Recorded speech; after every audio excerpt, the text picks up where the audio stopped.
అది సంఖ్య పెరిగిపోతుంది అనేసి, పరిష్కరించలేకపోతున్నారు అనేసి.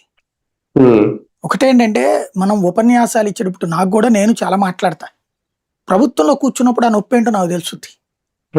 ఇప్పుడు తెలుస్తోంది ఒత్తిడి ఎట్లా ఉంటది, వ్యవస్థ ఎట్లా ఉంటది అన్నది. అంటే సమన్వయం లేదు అనేది ఈయనకు కూడా తెలుసు కదా సార్. ఇప్పుడు బొలిశెట్టి లాంటి వాళ్ళు మాట్లాడి ఓకే దాని గురించి ఆయన పెద్దగా ప్రస్తావించలేదు అనుకో, కానీ అక్కడ కూటమి మరో 15 ఏళ్ళు అధికారానికి డోకా లేదు ఇలాగే ఉంటదని చెప్పడం ఏంటంటే ఇంకా ఏం జరిగినా కొత్తగా చెప్పే పాయింట్ ఏం కాదు కదా.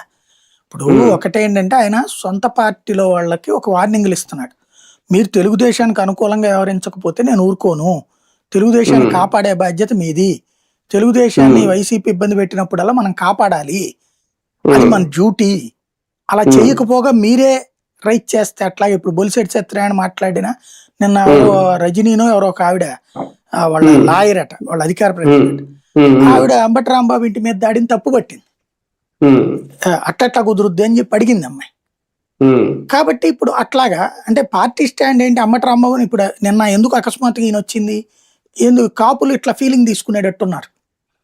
కాబట్టి అర్జెంట్ గా తెర ముందుకు వచ్చేసి ఇది కులం కాదు, అంబటి రాంబాబు నోటుతోలతోనే కొట్టారు, కొట్టతే తప్పేం లేదు, ఇదివరకు పట్టాభిని కొడితే తప్పు కానీ పట్టాభి ఇంటి మీద దాడికి వెళ్తే తప్పు, అప్పుడు తెలుగుదేశం బోర్డు మీదకి వెళ్తే తప్పు కార్యాలయం మీదకి, అప్పుడు పట్టాభి మాట్లాడిన దాని గురించి మనం మాట్లాడకూడదు,